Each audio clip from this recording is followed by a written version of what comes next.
A Câmara aprova uma lei que obriga os planos de saúde a pagar tratamento oral para pacientes que têm câncer. E para falar mais sobre os benefícios que essa cobertura pode trazer aos pacientes, a gente conversa agora com o oncologista, consultor aqui da Jovem Pan, fundador do Instituto Vencer o Câncer, Fernando Maluf. Doutor Fernando, mais uma vez, muito obrigado por estar aqui conosco na Jovem Pan. Bem-vindo sempre. Olá, Tiago. Olá, Adriana. Foi um prazer poder falar com vocês agora, nessa manhã de sábado, de um assunto tão importante, de uma notícia tão positiva para tantas pessoas que lutam contra o câncer. Bom, doutor, nessa semana nós apresentamos aqui no Jornal da Manhã uma reportagem justamente falando sobre esse assunto. Tinha inclusive uma fala do senhor. Isso representa uma espécie de revolução nessa área do combate ao câncer? O que os pacientes encontravam antes e a partir desta lei, qual que é a mudança que a gente pode encontrar? Então, esse projeto de lei que foi outra vez trabalhado e desenhado dentro do Instituto Vencer o Câncer e que teve o senador Regufe o ano passado, Tiago, como o autor desse projeto no Senado, que passou por 74 votos a 0, ele tenta facilitar, ele procura facilitar o acesso a remédios contra o câncer para a população que tem um plano de saúde. Deixa eu explicar um pouco melhor. Hoje no país, quando um remédio é aprovado pela Anvisa, se ele é endovenoso, ele imediatamente depois de ter sido precificado, dado para pacientes que têm aquela doença naquela indicação num plano de saúde.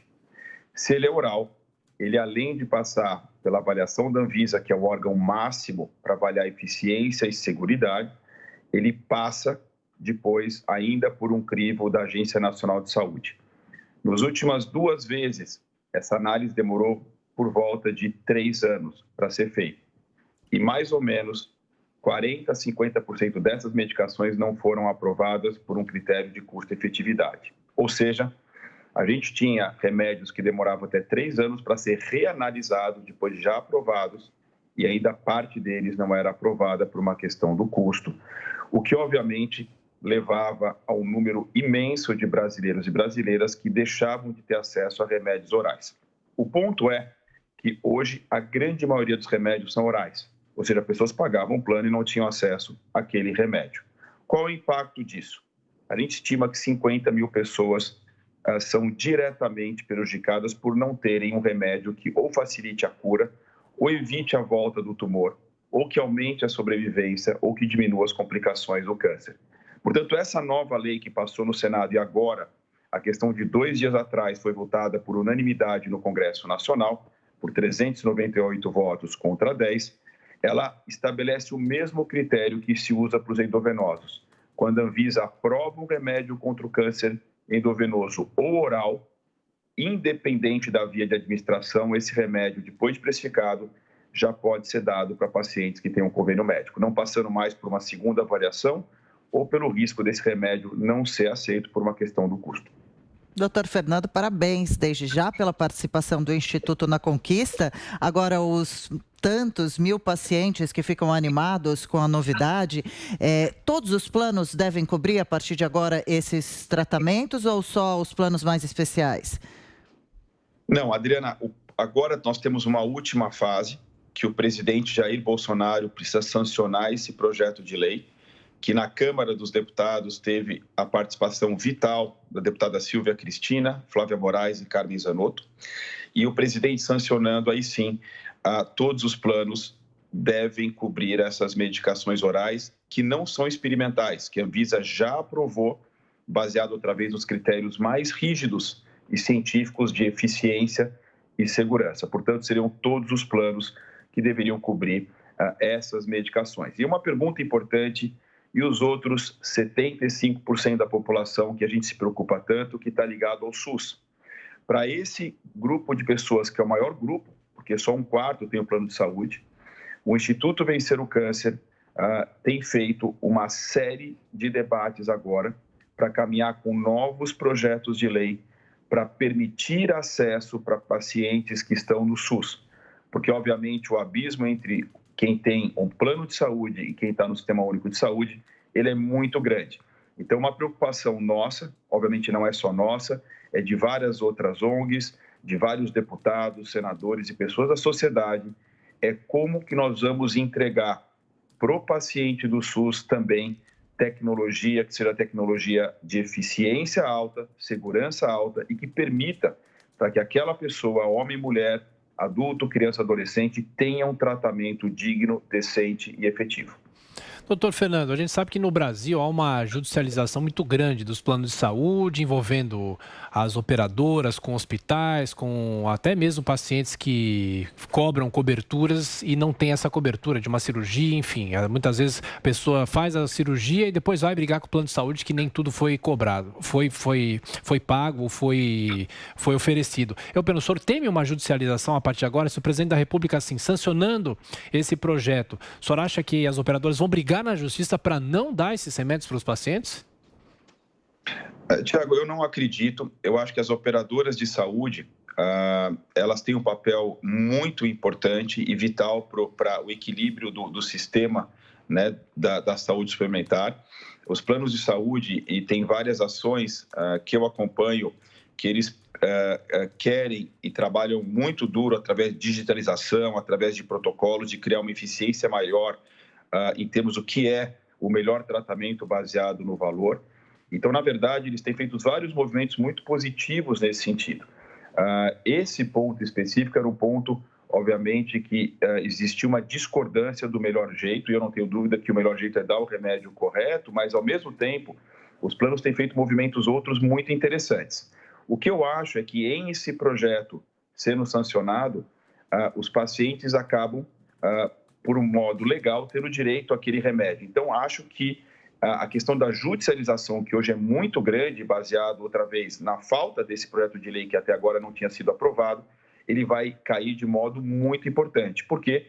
Porque agora os pacientes não precisam mais brigar por algo que, ao nosso ver, é de direito desde sempre, porque o projeto de lei já substancia e aquele remédio para aquela indicação e que já foi aprovado pela Anvisa, que é como se fosse o nosso FDA americano, já é de direito daquela pessoa. Portanto, se é de direito e está na lei, a judicialização vai, na minha opinião, despencar, cair muito, até mesmo acabar para esse tipo de proposta.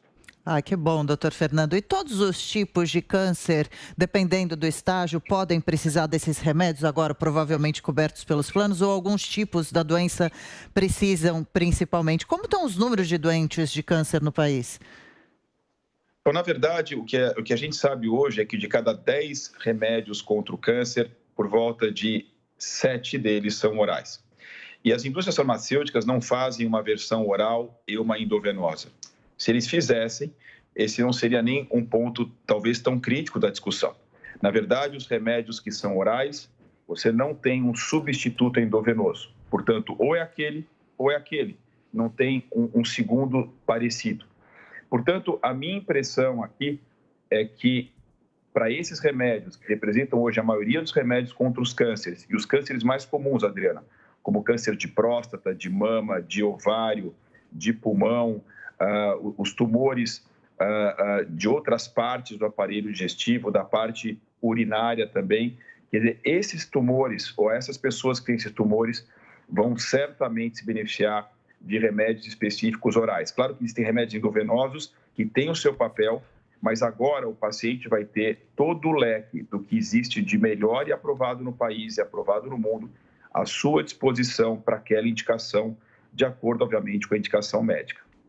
Doutor, nessa pandemia, o senhor conversou conosco inúmeras vezes, alertando as pessoas que têm câncer, que precisam fazer tratamento, mas que não vão até o hospital ou que não procuram médico justamente por medo da própria pandemia. Estamos ainda numa situação muito difícil, mas a vacinação em andamento no país, com metas até o fim do ano de todo mundo estar imunizado. Eu pergunto, os números de pacientes que voltaram a procurar, é um número já mais satisfatório nesta fase agora de começo do segundo semestre? Qual que é a situação da pandemia em relação ao câncer?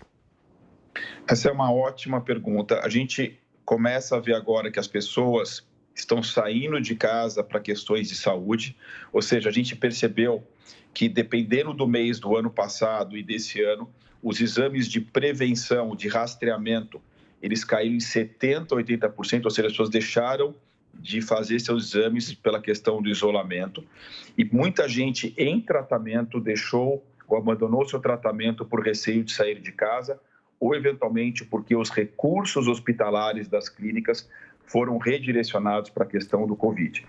Portanto, a gente começa a voltar para a normalidade e esse projeto de lei, além, obviamente, de oferecer rapidamente remédios orais que não são substituídos por endovenosos, porque tem um mecanismo de ação único, uma eficiência separada, uma segurança, outra vez, diferente, eles também vão permitir que as pessoas venham menos aos centros de saúde e usem esses remédios em casa, que oferece, obviamente, e claramente um maior conforto e também, ainda na pandemia, uma maior segurança de você evitar os deslocamentos.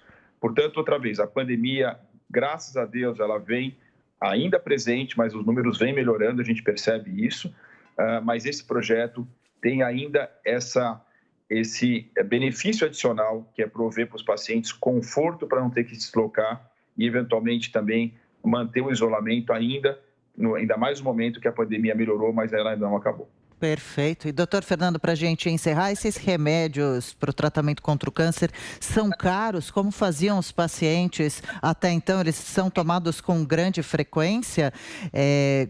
Eles são fornecidos pelo SUS? Como fica agora, daqui para frente?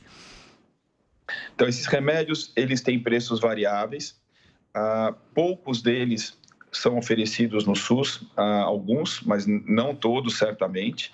E é o que eu falei, a gente agora já vem trabalhando nesses últimos um ano em projetos, Adriana, para que a gente consiga agora, do mesmo jeito que permitiu-se um acesso desses remédios para pacientes com plano de saúde, se o presidente Jair Bolsonaro sancionar o projeto, estamos trabalhando com uma série de especialistas, epidemiologistas, sanitaristas, médicos, pessoas da sociedade, para, outra vez, permitir modos dentro de um orçamento, que é um orçamento curto da União, mas que esse orçamento seja melhor direcionado e que a gente consiga trazer o maior número de insumos. E quando eu falo insumos, não é só drogas, são máquinas de radioterapia, insumos cirúrgicos, para permitir que, outra vez, os 75% dos brasileiros que têm ou que eventualmente pode ter uma doença, estão ligados ao SUS, que essas pessoas tenham um acesso melhor, um acesso mais rápido e um acesso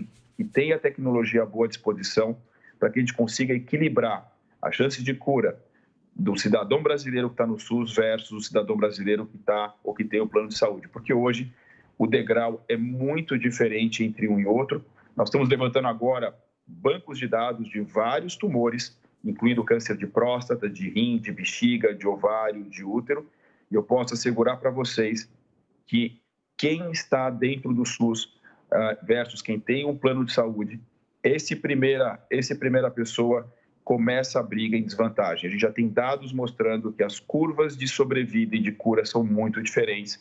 E esse é um papel que o Instituto Vencer o Câncer e a sociedade tem que trabalhar junto com os deputados, senadores, o governo, para tentar outra vez balizar, colocando a barra do SUS para cima, o que é, na verdade, uma necessidade hoje, ainda mais perceber o quão a saúde é importante, e isso a pandemia mostrou, o quanto que o Sistema Único de Saúde ele é pujante, mas o quanto que ele é necessariamente ou precisa ser melhorado.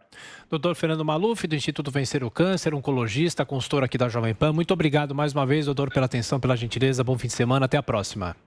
Eu agradeço vocês e esse é um dia muito, muito feliz para as pessoas com câncer no país. Esse é um dia que uma página triste da história, que demorou muitos anos, foi virada, e eu diria que é um dia que deixa toda a comunidade médica e principalmente os pacientes e famílias literalmente premiados com esse novo projeto. Muito obrigado. Agora, 8